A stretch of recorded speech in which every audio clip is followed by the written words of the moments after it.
Thank you so much, everyone, for joining us. We've got a really great mix of members and non-members today. So I really appreciate you taking the time to join us for our annual general meeting of Community Land Scotland. This first bit only normally takes about 15-20 minutes, and then hopefully we've got a really interesting session around how do we get to 10%. So we'll explain a bit more about that once we get to that part of the webinar.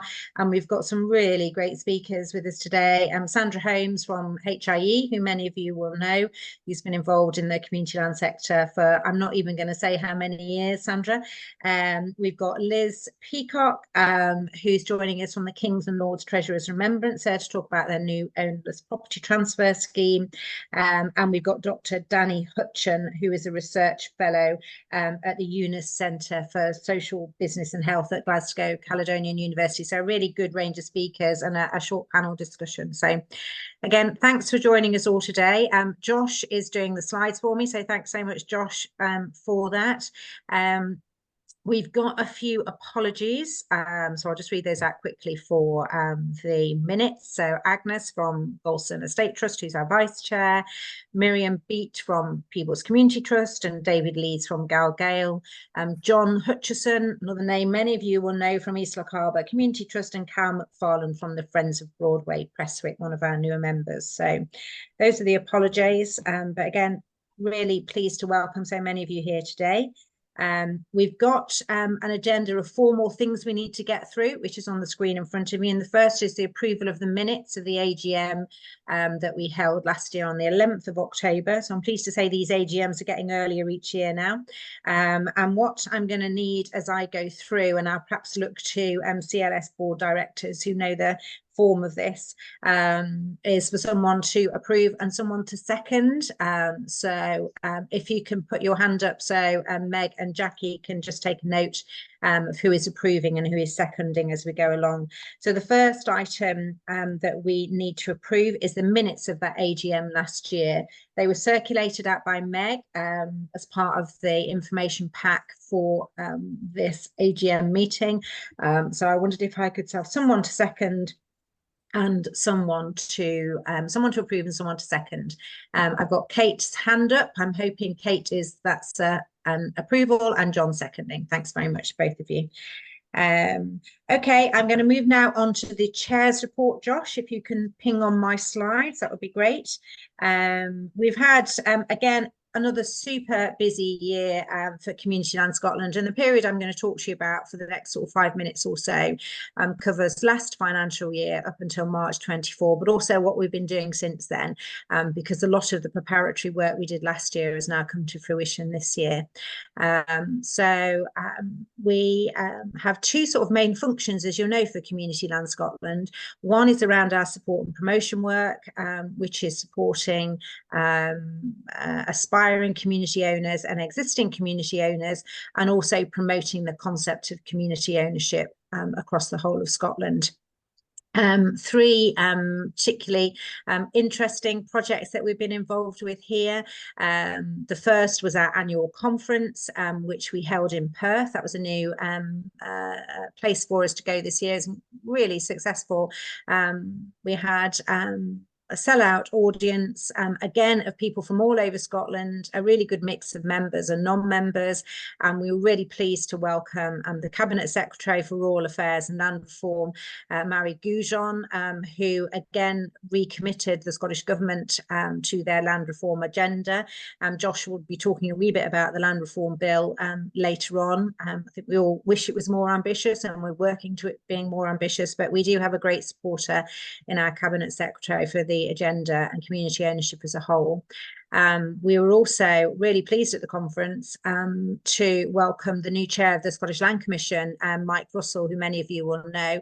This was his first key speech as chair of the Land Commission, and it was really insightful about what's happened in the past and where we might go in the future. And the speech is actually on our website, and if you've got a spare half an hour, I'd really encourage you to read it, because it's gives great insight as to Mike's been involved in the sector for for a long time, what opportunities have arisen, how communities have been able to take advantage of those opportunities, but also what we could do if we had more rights and powers and funding. So it's a really good read. Another part of the support and promotion work, Meg and Lindsay and Heather, who all work in the support and promotion team with other colleagues, they've been getting out and about much more this year to talk to our members, to find out what's going on, to find out what they want from Community Land Scotland and where we can add best value to their organisations. So not long ago, Lindsay and Meg went up to Orkney, and this is the wind turbine of Rousey, Egglesey and Wyre, and many apologies if I've mispronounced that. And to hear what some of the communities are doing up there with their renewable income. Orkney is a real hotspot for community development and community-based regeneration, largely powered by their renewable income that they've been able to develop over a number of years. So some great stories that Lindsay and Meg have brought back to share with other communities as to what can be done. And then the third photo here, you'll see Agnes and Maggie Fife. Again, many of you will know Agnes and Maggie in conversation with Corrine Polwart at our inaugural Simon Fraser event in Dynamic Earth in January. Again, a sold out event with lots of people listening online and people listening globally online, which was really interesting. And this is part of our 100 Years of Community Ownership programme, and we've got a range of Simon Fraser lectures taking place. We've had them in Gear, in Edinburgh, this first one. We had a fantastic one with Brian Wilson up in Golson just last week, and we had a really interesting talk and lecture in Glasgow in the summer, which attracted a really quite a different audience for us, which was interesting. A much younger audience and an audience that we know we really need to engage better with. So the evening at Dynamic Earth was rounded off by some beautiful music from Corrine. Anyone who's there will know what I'm talking about when I say it was an incredible event to remember Simon Fraser, who was involved in so many of the early buyouts, and a lot of the work that he did is still bearing fruit today. Thanks, Josh. If you can move on, please. So the next big area of work during the year was our Community Ownership Hub. So this came to an end in March of this year, but we've been lucky enough that our funders have agreed to continue to support the project for another year, recognising the value that it's brought to aspiring community landowners in Glasgow and the Clyde Valley. So a part of the project, we held a reception in Parliament where we had several ministers attending. The reception was sponsored by local MSP, Cabab Stewart. And again, we had great music there as part of the programme. The middle photo here is of the event that we did to launch our Community Ownership Hub report. And we're now using the experience from the work of the hub to refine our policy recommendations to Scottish Government, including the absolutely critical requirement that the Land Reform Bill also includes urban land and communities, because as drafted at the moment, it excludes urban land, but we think that's an absolutely critical part if we're going to maintain the equity and equality for communities across all of Scotland. The final picture here is a very happy, jolly visit to the Pyramid at Anderston that the team arranged for other community landowners. The Pyramid, again, a project that's achieved a huge amount in a relatively short period of time, have some great lessons to share with other aspiring and existing community landowners in urban areas. Thanks, Josh. So turning now to our policy work, which is our other major strand of work. Many of you will have come across us as a result of the work that we do around policy to support and improve conditions for community land ownership and ensure that the land ownership system in Scotland is made fairer. A big part of work that we're doing around this, which we'll touch again on the webinar, is around community right to buy.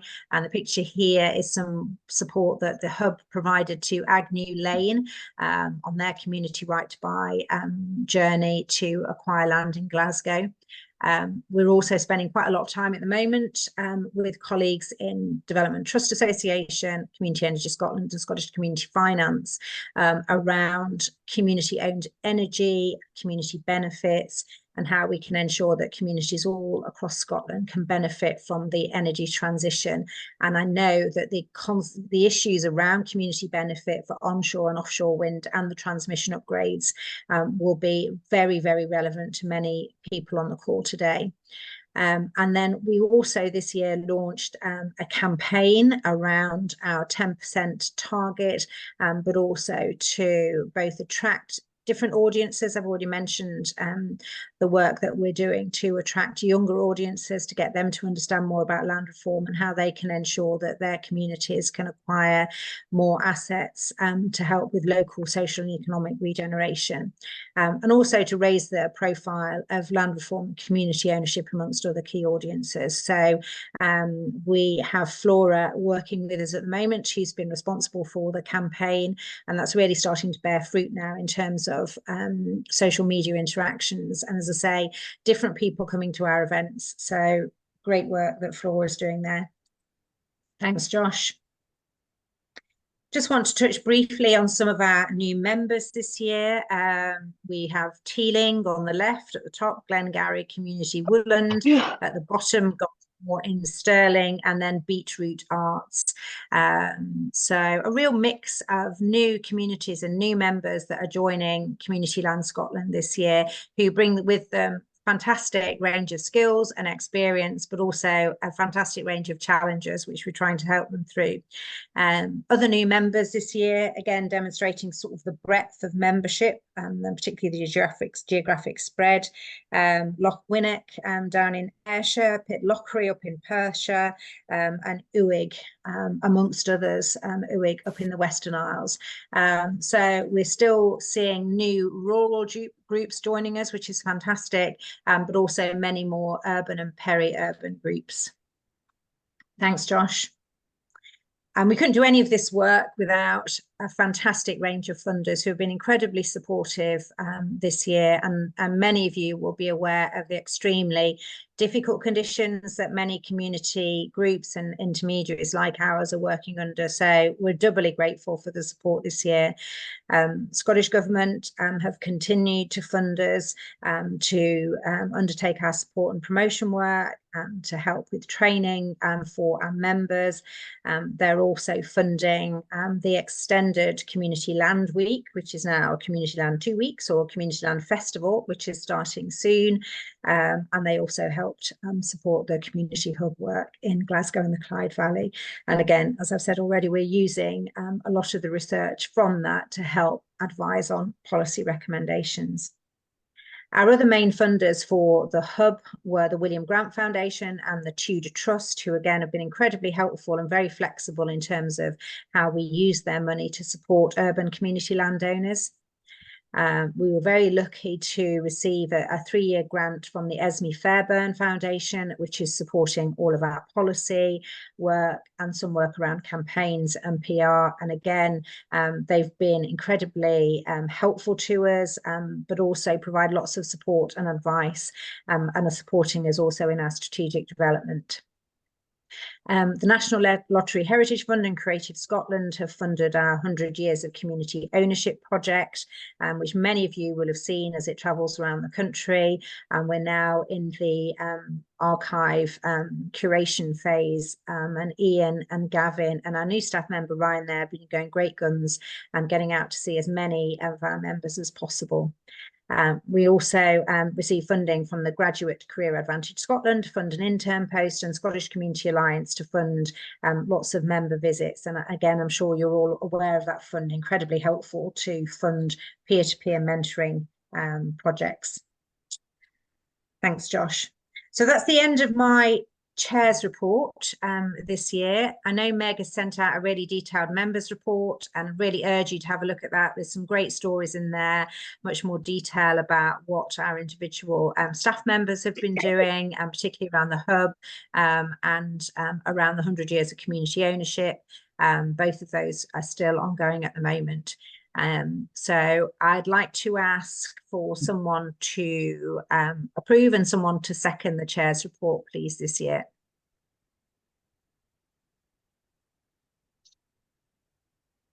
Have we got people, Meg? Because I've got Grace. Thank you, Grace, and Megan. Thanks, Grace and Megan, for that. And from Phil at Tyree. Thanks very much, Phil. So now I would like to pass over to our treasurer, who is really the most important person on our board. He keeps us all on the straight and narrow in so many different ways. But as our business has grown really quite significantly, it's been great to have John keeping an oversight together with Lindsay and Jackie and Meg. So I'll pass over to John, and I'll let John work with you, Josh, on the slides. Thanks, John. Wow, thanks for that, Ailsa. It's quite an introduction. I'm sure this is the part of this session that you're most looking forward to as we talk about some of the financial information. And you'll be pleased to hear that I'm not going to go line by line through the draft accounts that Meg put out in the pack. So we're going to just look at some headline figures in this first slide.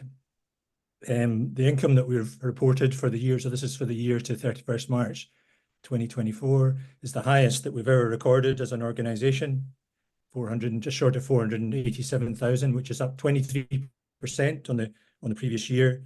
So why is that increase? That's an increase in grant funding. Ailsa just showed you there are different funders, but the National Lottery Heritage Fund and Creative Scotland, particularly were new areas of funding that have pushed up our income. We're just under the 500,000 mark, which would take us into being requiring to have auditors look over our books. So we just managed to creep in under that at 486,000. So interesting, if you look back further, you look back 5 years ago, our income now is 3 times higher than it was 5 years ago, and 12 times higher than it was 10 years ago. So we've clearly grown significantly in a fairly short period of time. Our expenditure is up a similar amount as we use the grant funding to spend on the different activities that we've been funded to do.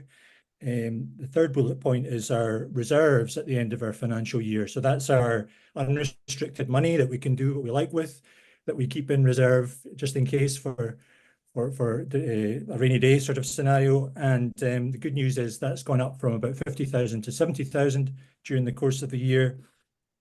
So we're pleased about that. The policy would say you should really have about 3 to 6 months of running costs sitting in your reserves, and we're not quite at that level yet. We'd like to push up closer to 100,000, but it's good that we've got up to 70. Again, if you look back the way 5 years ago, we just had 7,000 in reserves. 10 years ago, just £2,000. So we're a much more financially resilient organisation, which is good. So the next bullet point is restricted funds carried forward. So that represents grant funding that we received last financial year that relates to projects that we're spending on in this current financial year. So some of our funders gave us money in advance, which is nice, and that's reflected in the last bullet point, which is the money we had in the bank. So we were sitting on just under £192,000 in our bank at the end of the financial year. A large chunk of that was grant funding that we're now spending in this current year. So those are the headlines. I'll quickly go into a bit more detail on the next slide, please, Josh. Thank you. So yeah, there's a little table here that just breaks down our income and our expenditure into a little bit more detail. I just wanted to flag a few points. First one being, and it's to be expected, but it's quite stark when you see 98% of our income comes from grant funding. And so we're highly reliant on those funders that are great at supporting us. We're always thinking of ways that we can potentially generate some alternative sources of income. And if anyone's got any great ideas, we'd love to hear them in terms of ways that we can diversify our income source. If we look at our costs, as you'd imagine, 57% of our expenditure is on staff costs. And in overall terms, our expenditure has gone up from 475,000, as you can see in the table, from about 388.5. And so that 86,000 increase, 81 of that is in staff costs. So we obviously took on more staff to deliver the 100-year project campaign work. So the bulk of that increased expenditure is in staff cost. And good to see that actually the rest of it, so that the other 43%, which is their overheads, have only increased by 5,000 year on year. So that's our kind of financial position. If think of our main overheads that we have, the three biggest ones, other than our staff costs, are travel costs. They've gone up in that last financial year as we've gone around the country doing the different things that we've been doing. So that was budgeted for and expected. Likewise, our venue hire costs, they're also quite a large cost for our organisation, and it related to that same point, and Simon Fraser lectures, etc., etc. So we're seeing those costs coming through.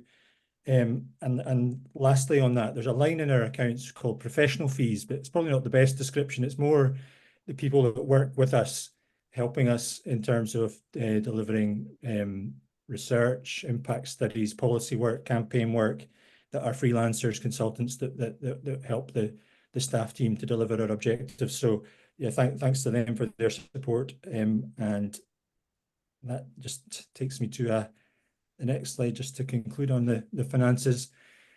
As I say, it was the busiest year ever. Whatever financial metric we look at, we expect it to be busier again next year. So we will definitely go above the 500,000 in this current financial year. We thought we might last year, but the way those projects are coming through, we are, and that is going to require us to appoint new auditors to have a look over our books, which is going to be fun.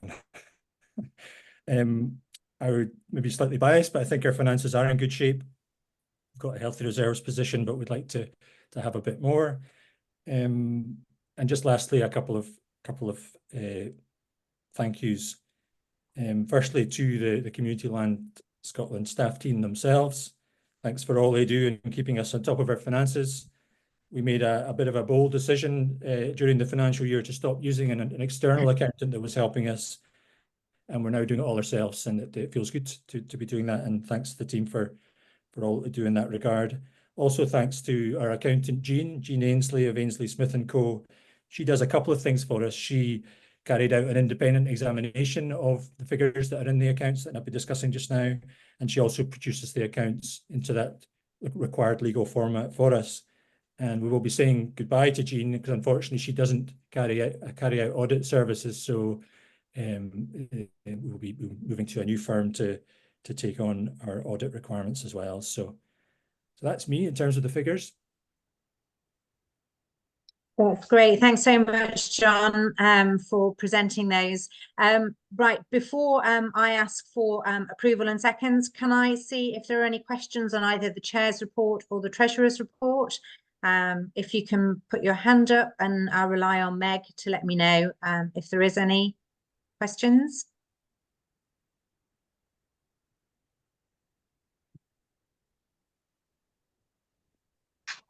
No, I'm assuming not, Meg. No. Right. Okay, that's great. Well, thanks so much for that, John. Could I have someone, in which case, please, to approve and second the Treasurer's report for the accounts?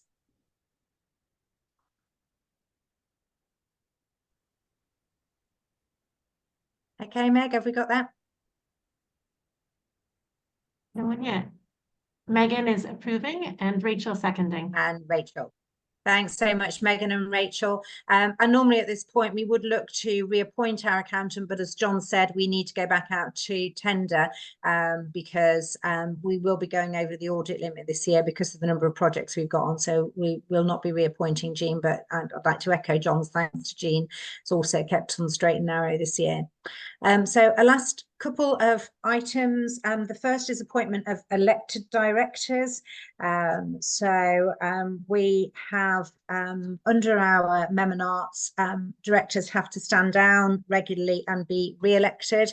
I've got one re-election today of Agnes Rennie, who's our vice chair, who represents the Golson Estate Trust. And I want to recommend her reappointment if everyone's happy with that. She's incredibly calm and insightful, if you know Agnes, and brings a huge wealth of experience to the board and support for the staff team.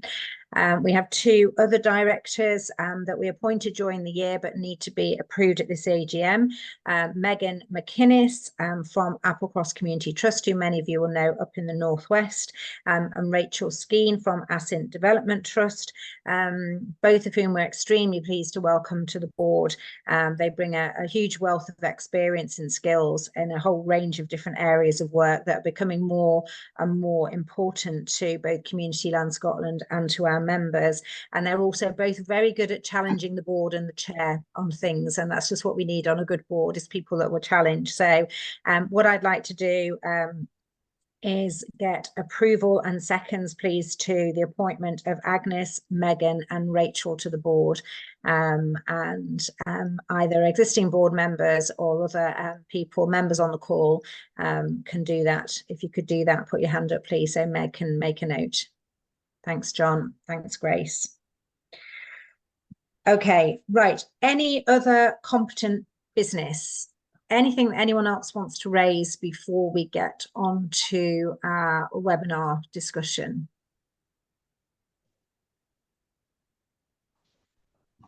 Have we got anything, Meg? I am not seeing. Great. I've stunned myself. I'm 1 minute before 13:30, so it's most as usual. So we're going to get into now, how do we get to 10%? Oh, thanks very much, Phil. That's very kind of you to say that in the chat. So the intention of this section of the AGM is to look at the current mechanisms in Scotland for achieving community ownership. So we're 20 plus years on now from the Land Reform Bill.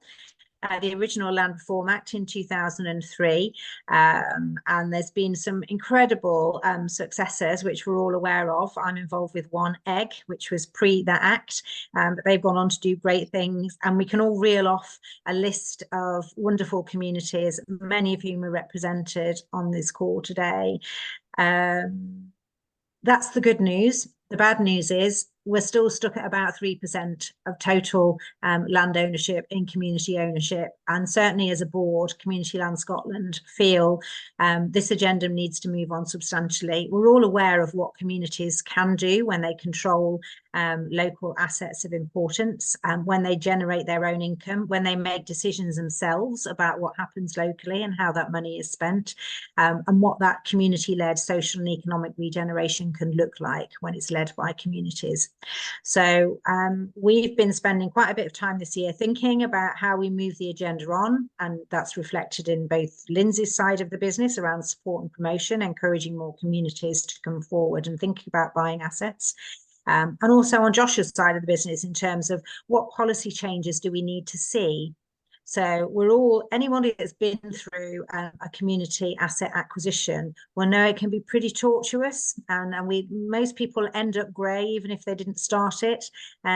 So it can be a really difficult business. And that's just the start of it. Once you actually acquire the asset, it's then a whole different sets of skills and challenges. But hopefully everyone on the call will agree it's a really valuable thing to do. So how do we encourage more communities to be able to access this opportunity for their local area? We have set a target of 10% of land in community ownership by 2030. We spent quite a bit of time talking about that, whether it's 10%, because obviously most urban assets don't take up much land, but they're equally valuable in terms of their own community aspirations. So it's certainly not intended to sort of downplay the urban aspirations of communities, but really having a target to work to is really helpful for us, and also to help force the Scottish Government into going further and faster than perhaps they are at the moment. So in January this year, we launched a land reform campaign, which I've already mentioned, which Flora and Josh are running for us, entitled Scotland's for Sale, Who's Buying? We called on Scottish Government to support the 10% of Scotland to be in community ownership by 2030. And acknowledge that for this to happen, we need the political will to support existing and strengthened routes to ownership, with funding opportunities which are resilient and well-resourced. We'll talk a bit about that today. And this is of particular importance this year in 100 years of ownership, because various mechanisms are under review by Scottish Government or being legislated on in the Scottish Parliament. And they include the review of the community right to buy, the review of the community asset transfer process. We know that community-led sustainable development is on the political agenda at Westminster with the Community Wealth Bill as well as the Land Reform Bill. And after this AGM, we're going to be publishing our declaration from the Perth conference, which will build upon some of the themes that we're going to discuss today.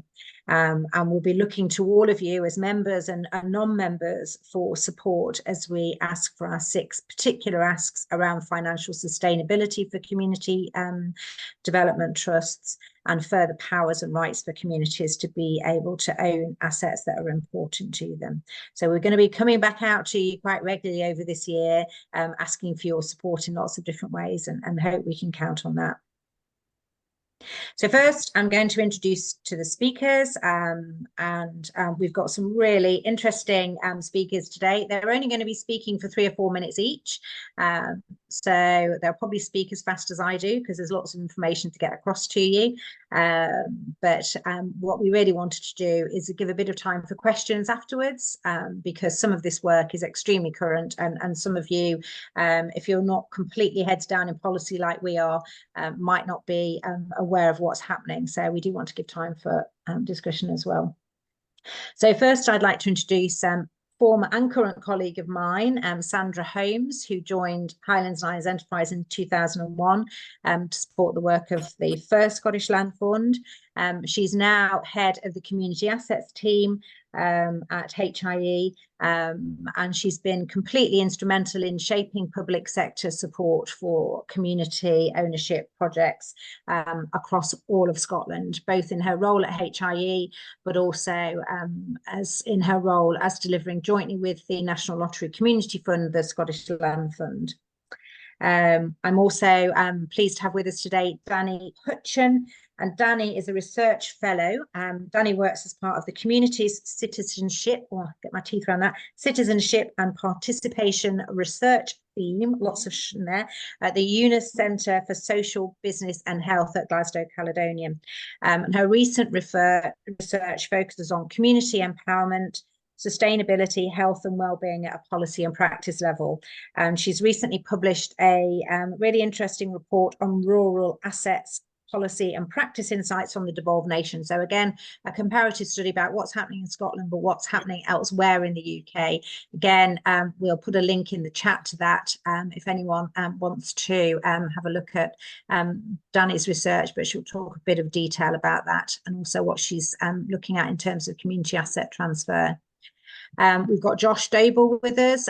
Many of you will know Josh. He's our policy manager, and he's going to be talking a bit about the bill and the community right to buy review that's going on at the moment.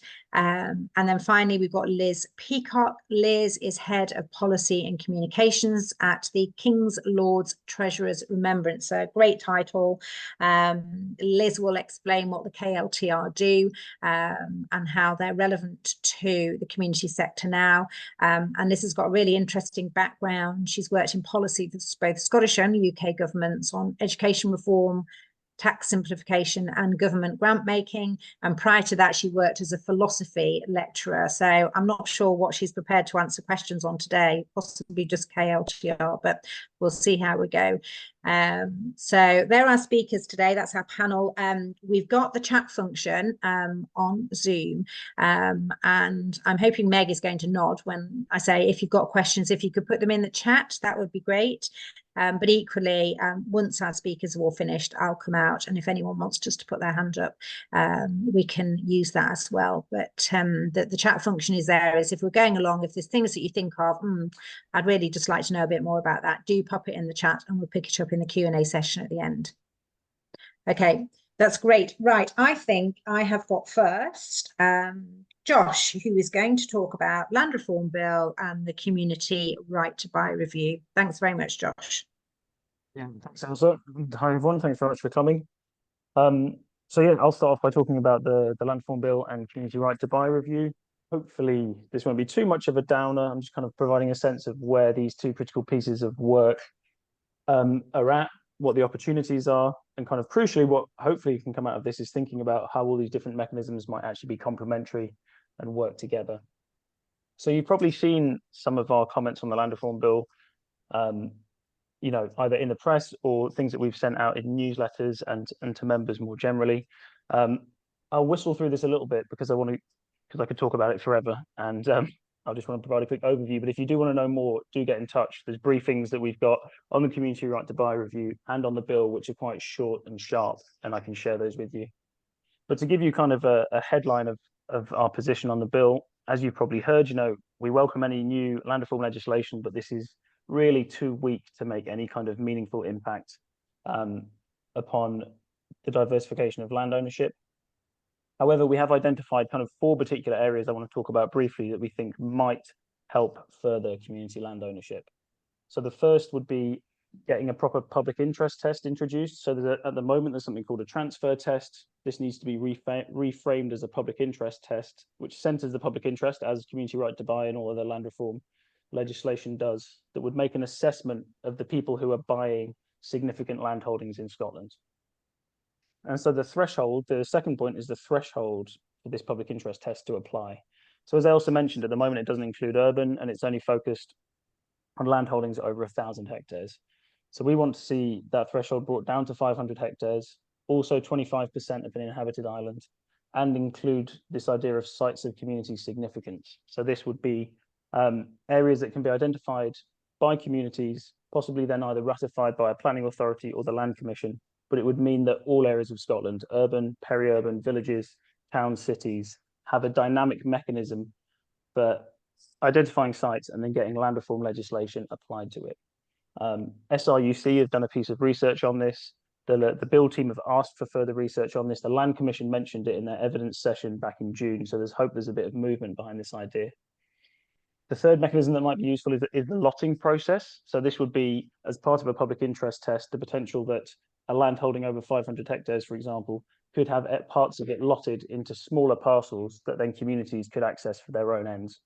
That could be to address particular housing needs or renewable energy projects. But this is a chance, particularly in an inflated land market, for communities to identify parcels of land that they feel that they could take ownership of and could get access to funding for. And then the fourth mechanism, which we think might have some impact, are the land management plans. So again, there's an idea that land over 3,000 hectares, there'd have to be a land management plan. Communities would have to be engaged with. Communities could identify their interests on the site. And ideally for us, these land management plans need to apply, again, over 500 hectares and have meaningful penalties applied if plans aren't produced or if they're not complied with. And we think the ultimate recourse, after a long process of penalties being applied, could be a forced sale of the land or of some of the land. So again, another forced route to ownership. And so I suppose within the bill, there's possibilities for getting more access to land. But one of the crucial things that we want to see happen is more regulation, more legislation is also going to help reduce land prices, which even though the land market has been quieting down, prices are still really high. I'm sure many of you will have seen Highlands Rewilding Estates went on the market today with, you know, very high prices that really do kind of make it very challenging for communities to purchase. In terms of the timing of the bill, it's at stage 1, which means it's being scrutinized by the Net Zero Committee.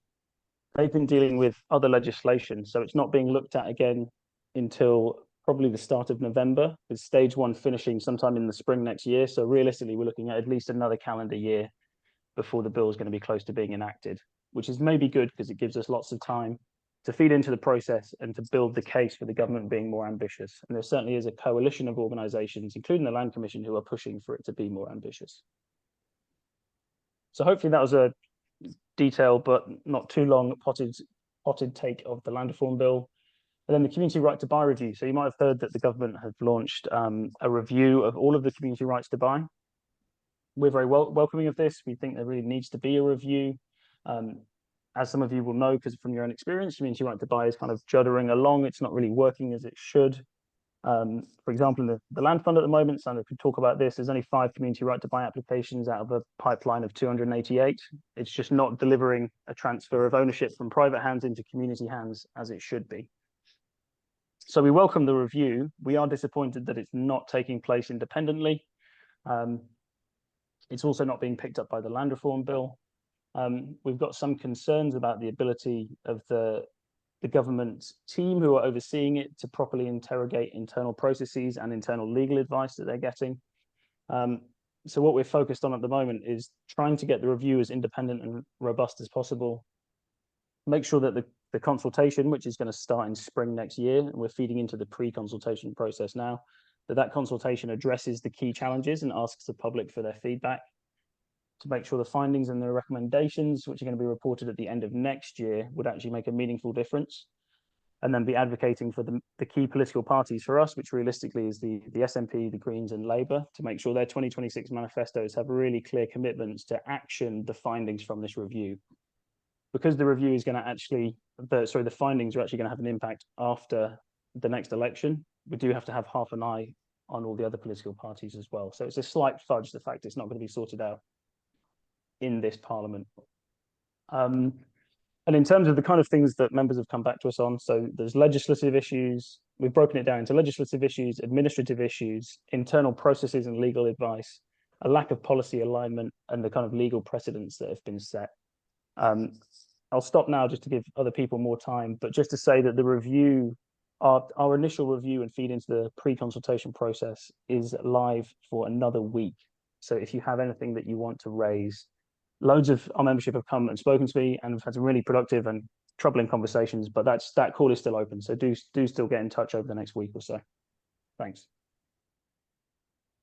That's great. Thanks so much, Josh. And yeah, and if I could just sort of echo what Josh is saying there, the great power of organisations like Community Land Scotland is its members, and the work that you do and the barriers that you're facing. So getting that evidence from you is absolutely critical for us. And so please do get in touch.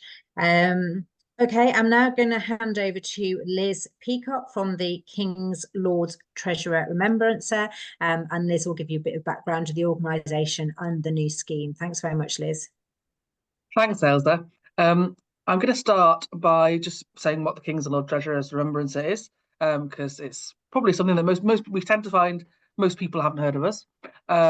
We are, we act on behalf of the KLTR, who is a person. The office is held in combination with the Crown Agent, so we're part of the Crown Office and Procurator's Fiscal Service. The KLTR, or us on his behalf, we deal with ownerless property, which covers all kinds of things to kind of treasure in the ground. But what we focus on really in terms of the OPTS is property and land that has been previously or most recently owned by dissolved companies. So basically what happens is a company is dissolved. Normally they should deal with their property before they go through that formal process.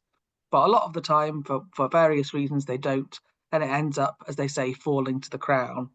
It used to be the case until a few months ago, it used to be the case that property would either be disclaimed. So the Crown would, or the KLTR would say, we don't want that. It's not, we don't have any interest in that. In which case it will become completely ownerless and would be quite difficult really to deal with, or it will be sold at auction, usually at auction, because that's just the way to get the best price for these properties or this land. But now there's the third option, which is what I'm talking about today, which is the ownerless property transfer scheme. And what this involves is us going round in a trawl, the local authorities and public bodies, and opening it up as well to community bodies who can make use of the land or properties for public benefit.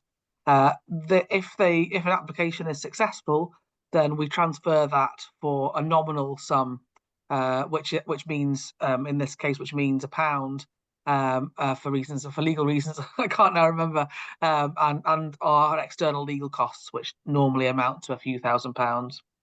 So generally, these are being transferred for much less than the market value. So I think we're sort of unique in that sense, in that normally, communities have to look for some significant funding to fund the purchase price, but the purchase price is much lower in our case. We're also compatible with the timescales and everything of the land fund, for example. So communities can also go to the land fund if they want to have that that small nominal sum covered. The reason, the kind of, I want to say a little bit of something about how this came about. If Bobby were here, he'd be able, who's our chief executive, he would tell you, you know, quite exciting story about he was wandering through the Botanic Gardens during lockdown, and this idea came to him about, you know, community spaces. But he's not here, so I'll just say that it's part of our general obligation that we have as a public body for best value. This is actually in the Scottish Public Finance Manual, that, you know, it is our obligation to use the public assets that come to us for best value. Now, this doesn't always mean commercial value. It can also mean value to a community. So in a way, this isn't just something that we're doing because we think it's a nice thing to do. It's something we're doing because it is our actual obligation to do that, as we interpret it, to try and pass these assets on in a way that's going to be useful in the public interest, which of course can mean all kinds of things. Communities obviously have all kinds of different needs. So we received the application. We bring in an awful lot of expertise from external sources. You know, we're a small team.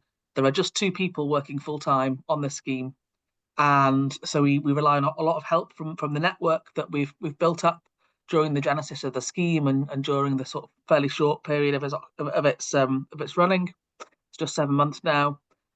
So we have an advisory panel, for example, which is built up of a number of people from the community ownership and from land reform and from different kind of sectors who help us assess then these applications. We have a stakeholder forum where we, in a sort of more informal sense, we gather soundings from our partners. We work closely, of course, with Community Land Scotland. We also work with the Land Commission, with the enterprise agencies, with Crown Estate Scotland, with some teams in the Scottish Government. So we bring in all that expertise really to help shape the scheme. It's not a legislative scheme. It's a scheme, you know, it's not something that's been created by an act of Parliament or anything like that. It's an administrative scheme.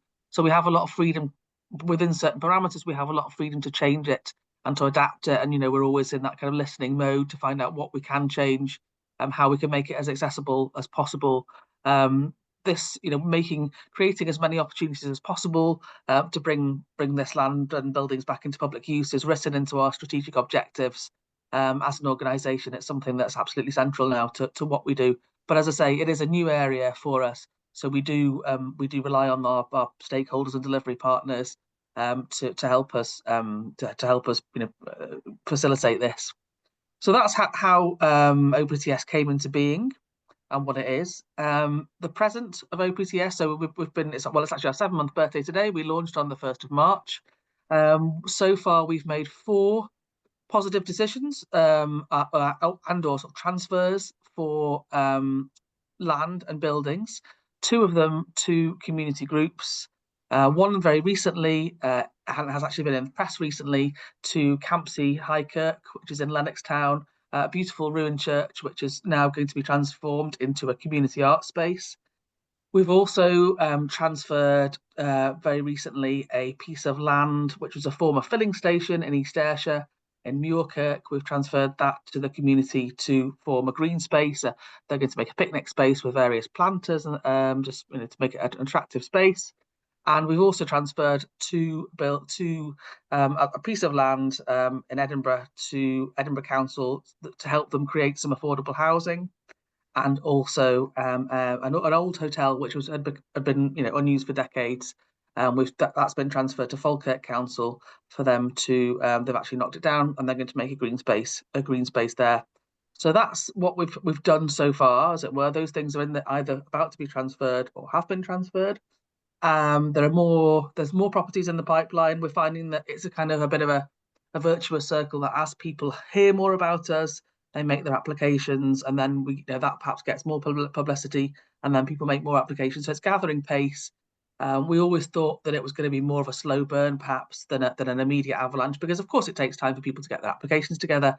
It takes time for them even to become aware of these properties. So it's gathering pace and building up to a good level of properties going through that whole system. What is next for the OPTS? We are looking at, we've always been reliant on people notifying us of properties. It might be a neighbour who's concerned a property is being overgrown. It might be, a utility company that was wondering why the bills aren't being paid. So we've been very we've had to be quite passive in this regard. We're looking at being active and going to sort of look for these properties ourselves in the hope that we can then sort of match them with communities who want to have various, want to make use of these places. That again is going to involve partnerships. We're a fairly small team ourselves, obviously, like everybody else, resources are limited. So we're looking to rely on partners for that and to gather some data and to help us kind of figure out the best way to go about that. Of course, we're very interested in hearing any comments that anybody has, any questions that anybody has about the scheme. Anybody who wants to know more, either contact us directly or by all means ask us questions in the Q&A. I'll stop there. Lovely. That's great. Thanks very much for that, Liz, and thanks for stepping in for Bobby at the last minute. No problem. And I have to say, Bobby and the KLTR really are to be commended for the way they've approached this. It was a very collaborative process in designing the scheme, and really quite innovative and far-sighted for public sector in terms of how they're dealing with communities and looking for solutions. So it's a process that's well worth looking into if you do think there's a piece of land or an asset close to you and you're not sure who the owner is. Again, your team has been really clear that feedback is very important, that this is an iterative process, and if there are elements of the scheme that do need refining, you're really welcome to take that on board. So again, really encourage people to do that. I want to come to Dani now, Dani Hutcheon, who's going to talk a bit about the asset transfer review. Thanks very much, Dani. Hello, so my name's Dani Hutcheon. I'm from Glasgow Caledonian University, and for the past 2 years I've been leading a study called Rural Assets Policy and Practice Insights from the Devolved Nations. So basically looking at policy and practice around community asset acquisition of public sector owned land and buildings across Scotland, England, Wales and Northern Ireland, looking at what works, what doesn't work, what more support is needed, and how nations might learn from each other. So I'm just going to kind of give you an overview of some of the key findings. So the data that we collected was from interviews, field trips, and a range of knowledge exchange events that we held across the UK with rural communities. Rural community members that we interviewed public authorities, support organisations and policy leads across the 4 nations. So just some key findings from Scotland from our study. So the key barriers for rural communities engaging in processes of community asset acquisition or asset transfer was mainly due to a lack of capacity due to smaller population sizes, due to youth out migration, which led to the loss of professional skills that are required to navigate sometimes quite often complex processes. So, people who can write funding applications, project management, business planning, stuff like that. One of the biggest challenges we found that came out of the research for Scottish rural communities was the ability to demonstrate succession and sustainability in formal asset transfer applications, whether that be to the council or the ministers or whoever else. But that was basically, there was a tension between basically the want to take on assets to tackle things like youth out migration, but then not being able to demonstrate sustainability because the people who might take over community boards are migrating out. So a real kind of tension there. So our research showed that the Community Empowerment Act Part 5 asset transfer was found to be a key facilitator for community asset transfer in rural Scotland, and was found to be very useful. However, while the legislation was found to be fine and function, the issues that we found were around public authority interpretation and understanding and delivery of the legislation, which was found to be inconsistent and a bit of a postcode lottery depending on where you live. This also depended on the relevant authorities' capacity and resources, in particular councils who are facing budget cuts. So the actual legislative process itself of community asset transfer was still found to be somewhat clunky and very resource intensive, which probably won't surprise anyone. But what it was found to promote was kind of a level of due diligence in going through the process to ensure that the community is properly prepared for what's to come.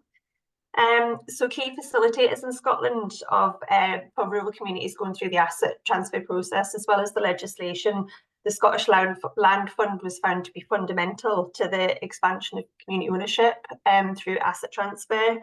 And the Scottish support ecosystem, so kind of national and local third sector intermediary organisations, were praised as being absolutely invaluable. So just to give a picture of, I think someone said at the beginning of this meeting, it's not all doom and gloom. So Scotland, with the Scottish policy and practice, was found to be leaps and bounds ahead of other nations. So for an example, in England, where they have the localism act, they don't have a community right to buy, they only have a community right to bid. So rural communities were really struggling with being able to even get a seat at the table to have a bid properly considered against private sector buyers. And also the different tiers of local government, so district, county, metropolitan, borough, town, having to deal with different levels of local government process, which were found to be inconsistent and varied, again, depending on region. But then you've got Wales and Northern Ireland, which both nations had no legislative mechanisms at all. So the findings showed that Scotland, the other three nations tended to look to Scotland, especially in terms of the community asset transfer legislation and the Scottish Land Fund, as things that they really needed. So yeah, our recommendations from our findings for Scotland were around kind of further capacity building and targeted support for rural communities to navigate the processes, the legislative processes, further training and resourcing required for public authorities to kind of get them on board with their legislative kind of duties, especially around reporting and keeping to timescales. But one of the biggest things was a need for shared learning across learning what has worked and what hasn't worked so well in Scotland, and passing that learning to the other nations, and finding ways to do that.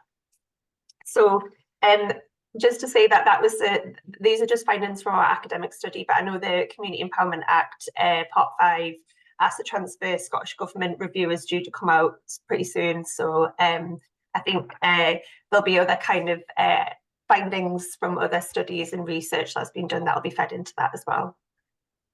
Thanks.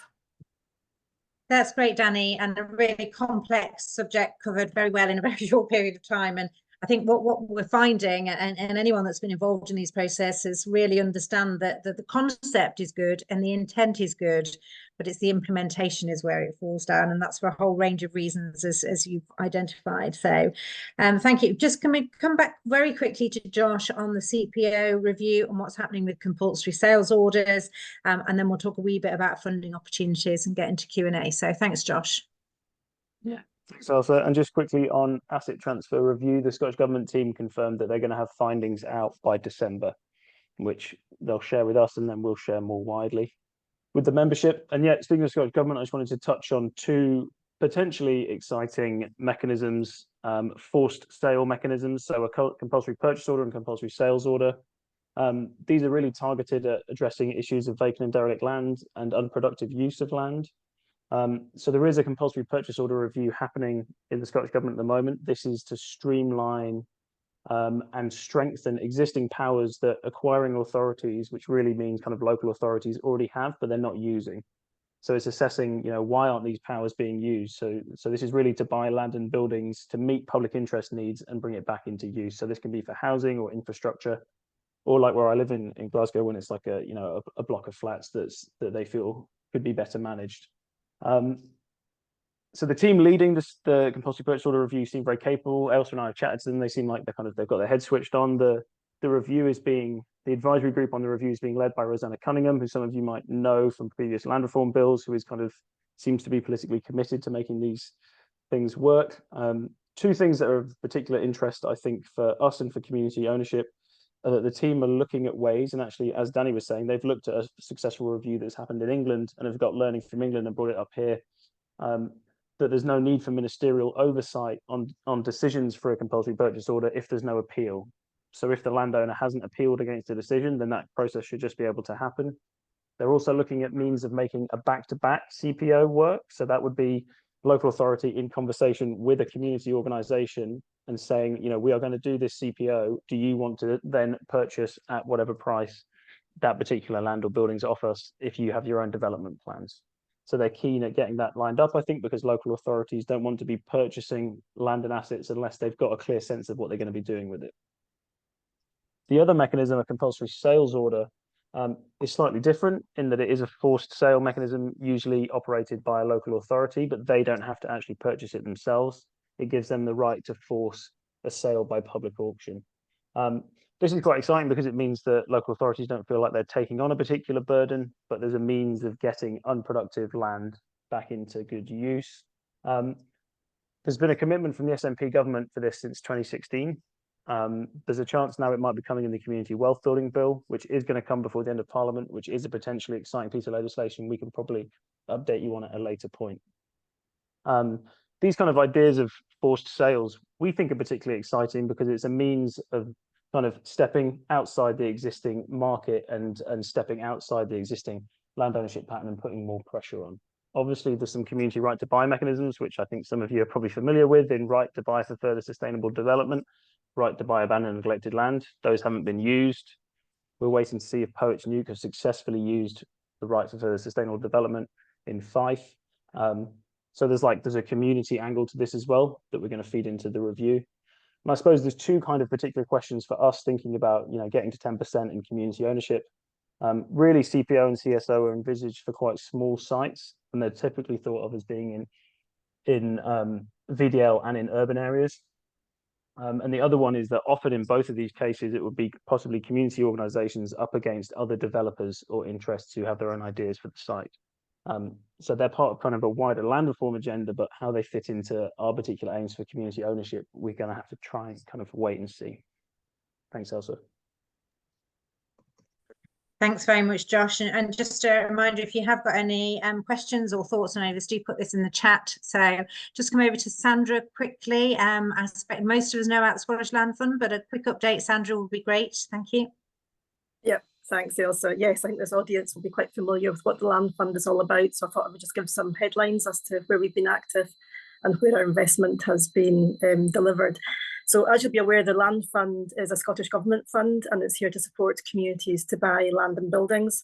It's been delivered in partnership by Highlands and Islands Enterprise and colleagues in the National Lottery Community Fund since 2012. We are in year 4 of a current 5-year programme. The budget for this year, this is up until March 2025, is £7.1 million. As Josh mentioned, we've got a very healthy pipeline of 288 projects. Off that pipeline, the majority, just over 51%, are in the Scottish Enterprise area, followed by Highlands and Islands Enterprises area at 37%. And in the south, Dumfries and Galloway and the borders, 12% of our pipeline come from there. In this programme, which has been running since April 2021, we've supported 132 acquisitions with an investment of just under £25 million.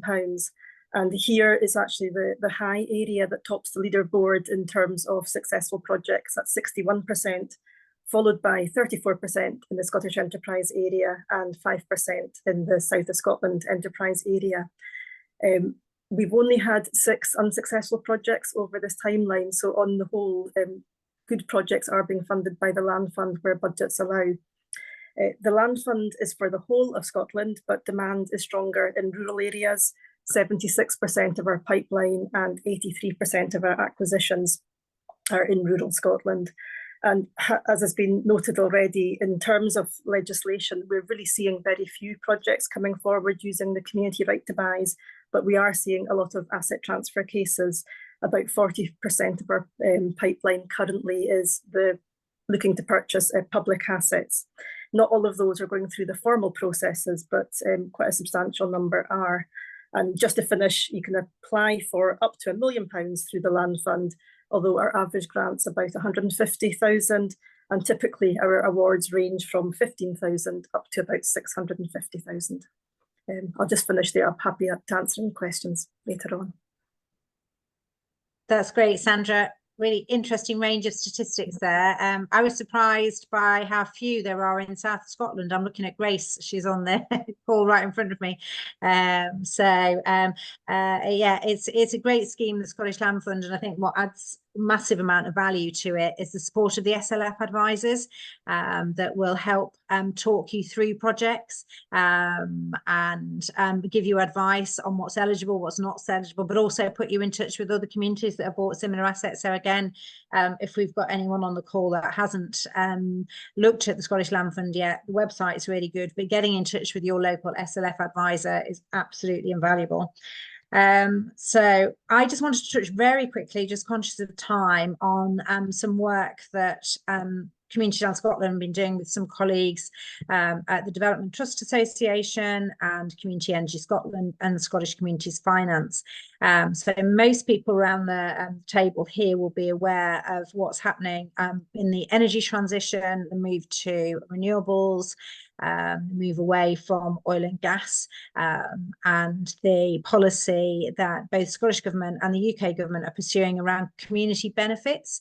And some communities around the table will have been recipients of community benefit payments, quite often from onshore wind or other onshore renewables. That is going to be hugely scaled up over the next 10 years. We've obviously got opportunities around offshore wind and what's happening there with ScotWind and the INTOG programmes. And then many of you will also be aware of the planned transmission upgrade. So this is upgrading the national grid to enable all this new renewable energy to get to where it's needed. So there are three really big schemes there that's happening, where you've got a whole range of players involved. You've got the government setting policy, you've got developers who recognise that they do need to pay some sort of community benefit to those local communities that are impacted. You've got organisations like local authorities in COSLA who see this huge amount of money coming over the hill as an opportunity to fill up their coffers, which have been hugely depleted, as you know. And then you have communities that are in the middle of this mix, trying to make their voices heard, that we are the people that are being directly impacted. If it's a hyper-local issue, or, you know, our members are the ones that are having to pay the bills for the renewables upgrade. So we've been working with DTAS and Community Energy Scotland on a range of ideas to ensure that communities' voices are not lost in this energy transition, and that community benefit payments, the schemes that run at the moment for onshore wind, they're quite outdated, particularly in terms of the amounts per megawatt. That good practice guidance is updated, and the amounts payable are more reflective of inflation, since that was set sort of 14 years ago, but also looking at the offshore schemes that are coming and transmission. One of the ideas that we developed was the idea of a national community wealth fund, which would see some of this community benefit go into a national fund, which could then be eligible for, or communities across all of Scotland could be eligible to apply. And the idea really behind that was to enable them to apply to buy assets which are revenue generating. So quite often we'll find that communities, and I think that there's what Sandra was saying, communities are very keen to save local services and facilities, and that reflects the number of community asset transfer projects going forward. But as you know, many of those don't come with cash and can be a drain, and it's quite difficult to make some of those work. Everybody's keen to carry on supporting those types of projects, but they can be difficult to sustain financially. So we need new sources of revenue.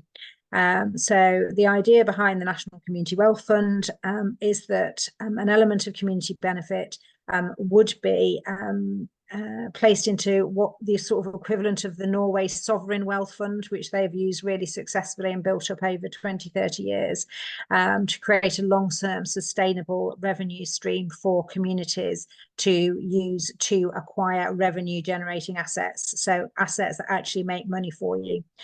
So it's only at quite an early stage. Every opportunity we talk about it, we've had several meetings with ministers and we'll continue to do that. We're also doing it with the UK government management as well. So we'll keep you updated on that through our policy updates. But again, it could be potentially quite interesting and important for communities if it's taken up in any way.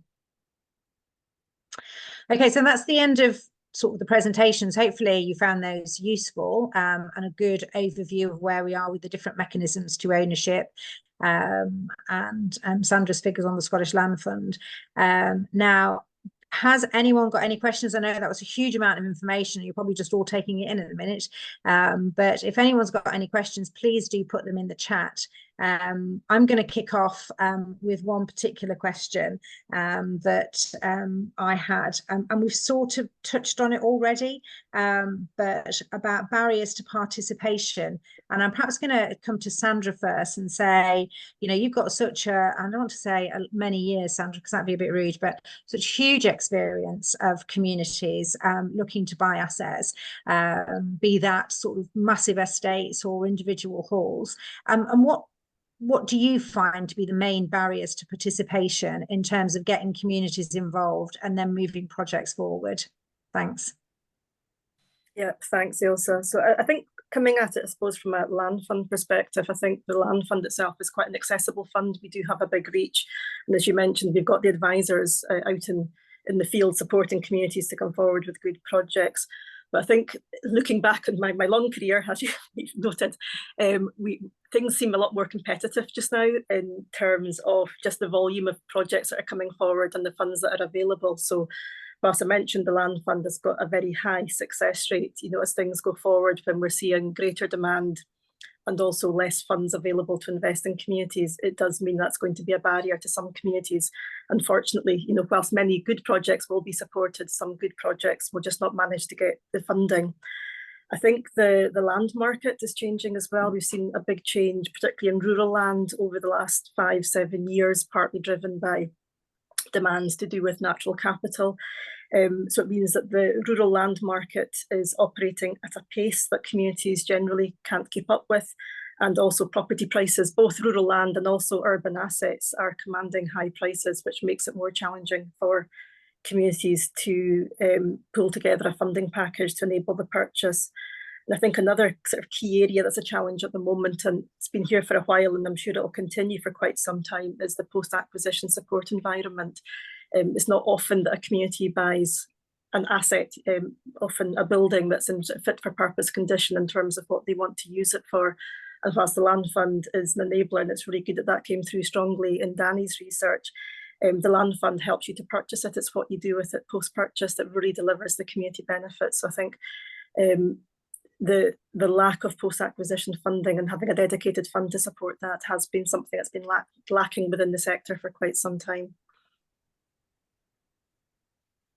Thanks, Sandra. That's really helpful. And I think that post-acquisition point is what we're thinking about this National Community Wealth Fund and how we make better use of community benefits to ensure that communities are supported. So that's really important for us. And you mentioned that about 40% of the projects that are coming forward to the SLF are community asset transfer type projects. So that's principally sort of buildings, services, facilities, would you say? Yes, I think a typical project for the land fund is an ex-local authority building, and the community typically wants to acquire it to generate some sort of form of multi-use community use through a community hub. Could be meeting rooms, you know, space for activities, a community cafe, etc. So the majority of our projects are building-based. In terms of land-based projects, kind of falls into two camps: land for amenity use, so that's like small woodlands and parklands, playing fields, growing projects, and also land for development, so for new build projects. And what we're not seeing so much of, and haven't for some time, is sort of larger sort of forestry or whole estate type acquisitions. So I would say that mainly building-based projects. And current trends in relation to that is churches. We are inundated at the moment with a pipeline full of Church of Scotland buildings. I'm sure many folk will be aware that the Church of Scotland is going through a big divestment of its built asset portfolio, which is bringing churches, church halls, and sometimes manse buildings into the market. And we're also seeing quite a growth in pubs and hotels, and also community centres and sports facilities that were currently or previously run by local authorities. So I think it's been mentioned that communities are kind of stepping in where others are stepping back. And as you've mentioned, I think yourself, Ailsa, quite a few of these projects don't really generate significant or any income, and communities are keeping these services going, but they're not income generating. And that's got a real challenge in terms of communities' capacity to find the projects that will turn a profit so they can invest into the assets that they own. So there are some quite significant challenges, I think, over future years in terms of the types of projects that communities are taking them on for all the right reasons, but these projects are difficult to make them run at a profit to enable that reinvestment back into the asset and then ideally into other projects locally. No, thanks, Sandra. Yeah, loads of really good points there. I'm sure not news to some people around the table here. I've got a question here from Louise. Could there be tension between the National Community Benefit Fund and the Local Development Trust? I don't know much about the National Fund, how it might gain funds. So yeah, that's been a huge topic of discussion between ourselves and DTAS and Community Energy Scotland, is how you get that balance right. And of course, some funds will be really, really quite significant, could be millions of pounds going into really quite small communities. And we know from experience of the existing onshore wind, some communities have the capacity and the sorts of projects coming forward that can effectively use those funds. But equally, we know there are some communities that actually don't want to engage in it because it can be a divisive process. And they're looking for other mechanisms. So down in the south of Scotland, you've got a range of community councils that have come together to manage their funds jointly. Some other communities use intermediaries like Foundation Scotland to manage funds. And we have come up with this proposal to take sort of the best of those types of funds and those types of arrangements, but into a national fund which would prioritise those local communities on which infrastructure is based or immediately impacted. They would be prioritised for investment, but ensuring that because this is tens, possibly hundreds of millions of pounds over the next period, that actually those funds are used to generate that long-term transformational impact. And I mentioned that there's a bit of a scrap going on at the minute, as you can imagine, with everybody wanting their fingers in this particular pie. And it's how we make sure that the community sector voice is heard, and that it's not managed by the developers who use it for very specific purposes. It's not managed by local authorities who use it for their own purposes. So it's part of a discussion that we're hoping, and we are having with Scottish Government and with developers. We've got a meeting with Scottish Renewables, who are the industry association, on Friday, to say, look, onshore wind benefits have worked in lots of places, but equally they have not worked in lots of places. And how do we take that learning and look at doing things differently? So no, good question. Thanks, Louise. I'm going to come to Josh. He's got his hands up, and then I can see we've got another question in the chat box. Thanks, Josh. Thanks, Ailsa. I was just going to come in on a point Sandra was saying about the kind of look of estate sales, which kind of speaks to the point, the kind of the headline for this webinar around, how do we get to 10%? And I mean, as people can probably tell from the conversations we've just been having, it looks pretty challenging with the current kind of tools that we've got and the way the land market is operating. And I suppose the point is that, really, in my mind, for us to get to 10%, all of these mechanisms need to be working and complementing each other and doing things like depressing the land market from the position it currently is, putting burdens on land ownership that mean that people are really thoughtful about it if they're going to get involved in the land market, and it's not this kind of relative free-for-all that it is at the moment. And I suppose there is, a point for us to think about and develop up until 2030, which, we'd love member feedback on some of the other mechanisms that we haven't spoken about that need to be introduced in order to get to 10%. So this is things like taxation reform, presumed limits on ownership. There's some really interesting models if we look elsewhere in Europe, for example, in Iceland, where if you're non-domiciled, if you're not based in Iceland, you can't own more than 3 hectares of land. Some really kind of significant interventions that would mean land ownership looked quite different in Scotland, because at the moment, with some of the kind of slightly creaking mechanisms that we've got, and there are exciting opportunities, particularly around what's going on with renewables, that might make a difference, but we need some really quite dramatic, in my view, interventions, and that does take the political will. So I think some of the purpose of this the campaign and having a call of 10% and thinking about 2026 manifestos is what are the really kind of exciting transformational policy levers that we can get in to manifestos that would actually start to shift the dial properly and mean that, you know, communities are in a position where they can take ownership of like significant portions of land. That wasn't really a question or anything. That was just kind of a thought piece that I was thinking of when Sandra was speaking. No, thanks, Josh. And again, we come out to you. I bet you get loads of emails from us about all sorts of things. Hopefully, most of them are useful. But if we do come out to you and ask for policy ideas or feedback on particular ideas that we've developed, we really do appreciate your thoughts on those, whether we're flying a kite or if there's something in it. So, right, we've got a question here, Ronnie from Sanko. I expect I know the answer to this, but I'll let Sandra say to Ronnie whether or not SLF funds post-acquisition support. Thanks. Yes, I'm sure your answer would be correct. And unfortunately, Ronnie, we don't. The land fund is there to support the build-up towards a purchase and the purchase phase. So there's no opportunity within the current land fund to do post-acquisition support. This is where the UK Community Ownership Fund has been quite useful. It's currently paused, and hopefully we'll hear quite soon whether that's going to reopen again. But unfortunately, unable to help you through the land fund. Thanks, Sandra. I think I'm going to ask Lindsay to answer this next question, actually. It's a really good point that Megan makes, is that a lot of what we do is about getting projects started.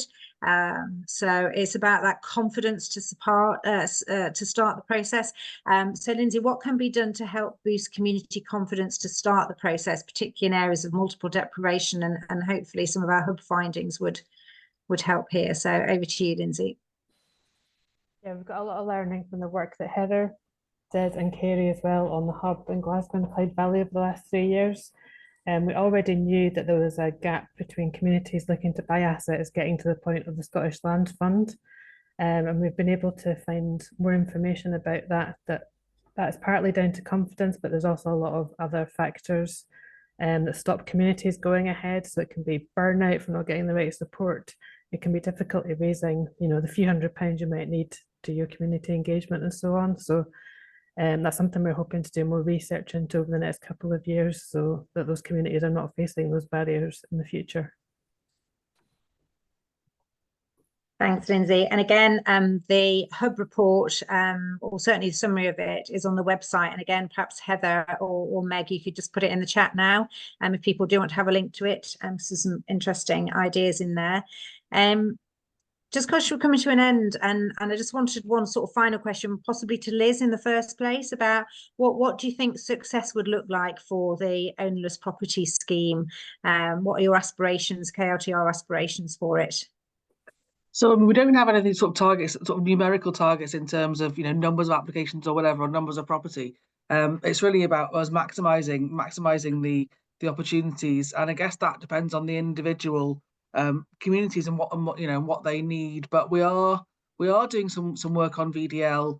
That is a sort of something that's kind of coming into our trying to figure out, you know, the proactive, you know, looking for how we can, I suppose, target our efforts. So there are some properties that it would be particularly valuable. We can look at kind of how we can look at the value of bringing a particular building or piece of land back into productive ownership, and you know, looking at kind of how a particular, you know, building can maybe have a big impact on the local area, because this will, you know, not all buildings, not all pieces of land will be equal kind of in that respect. There'll be some places where really what we can do, but you know, by transferring a property, you know, we can be a big sort of multiplier of value, that it can bring a lot of sort of economic regeneration, social regeneration.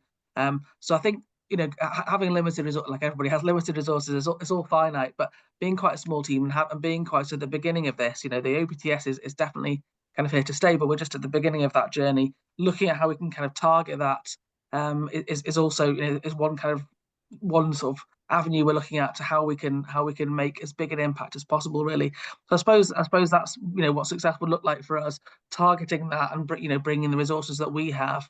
You know, we'll have to look at sort of clever ways of doing it because we're a small team, bringing in our partners, bringing in our stakeholders, and how can we sort of multiply, how can we best kind of target the resources that we have. bring as big benefits as we can to a community, both economic and social, environmental, sustainability, and all of that. Really, that's what it would look like for us. Great. Thanks, Liz. And then Dani, I just wanted to come to you quickly. We've talked a bit about today, and that was in Sandra's numbers, the stats that she gave about sort of the balance between urban and rural. And obviously community ownership started very much as a rural movement in Scotland. And over the last 8 years, we've seen huge progress in urban areas, tempered by some of the issues we've talked about today. I just wondered, how does that work with the other devolved nations? Are you seeing that same sort of urban rural split, or does it tend to focus on urban because it's very much sort of buildings based and about saving services or building houses?